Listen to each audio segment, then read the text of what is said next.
There actually is water in southern Arizona. Now this is the San Pedro River. Right now it just looks like a stream. The San Pedro River actually flows pretty much year-round.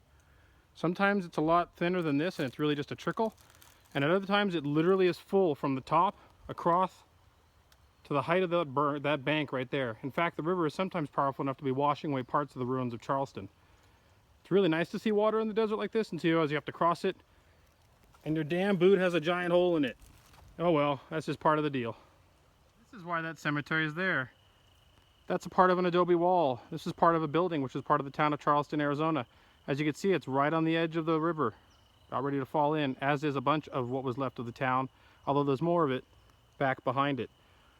That said, it's pretty fascinating when we get to those graves to realize the people that are in the ground right now used to walk by or even be in that building at one point back in our past. So, puts things in perspective, doesn't it? It's someday your house may look like that.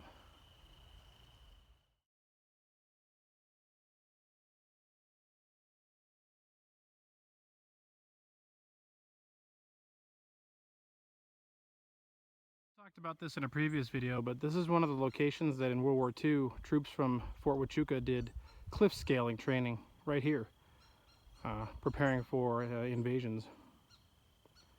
You can see it's kind of a perfect location for that, actually. Now's the part where I have to go down this to go that way. Alright, I can't video this, but I'll splice it in just to show you guys what I'm dealing with here. Ravine, and here we go. If you can find these ravines, use them. It's a lot better than going through that brush. At least you're not getting cut up.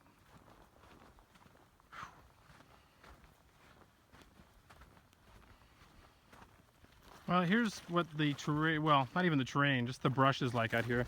This stuff is called crucifixion thorn. It is nasty.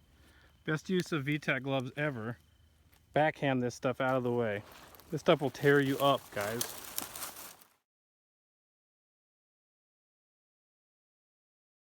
Walkthrough of the very hard to find Charleston Cemetery.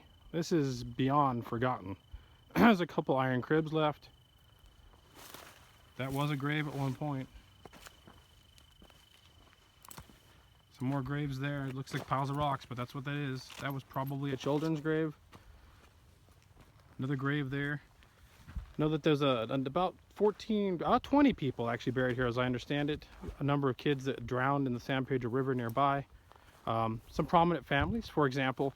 We're going to come up to some graves up here that matter more in terms of who they are. We can identify them. There's some ruins there of a wooden crib.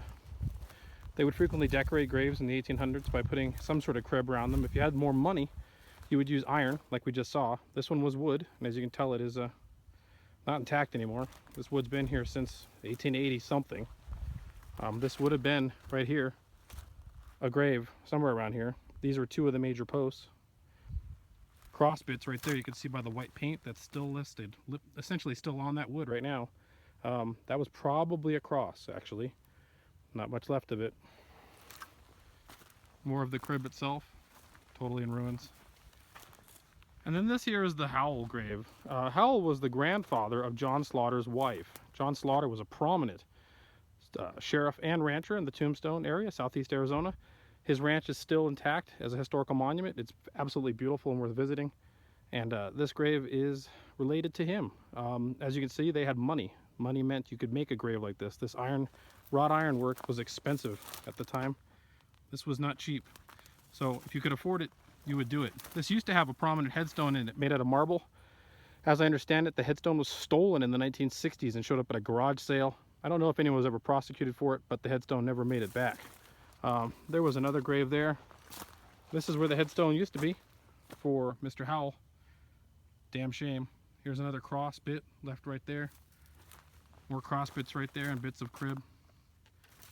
That's about it. This is beyond hard to find, guys. This took me hours of bushwhacking and effort and research. But not a lot of video to show you, but it's an interesting spot, and I just wanted to share that with you. Thanks for watching.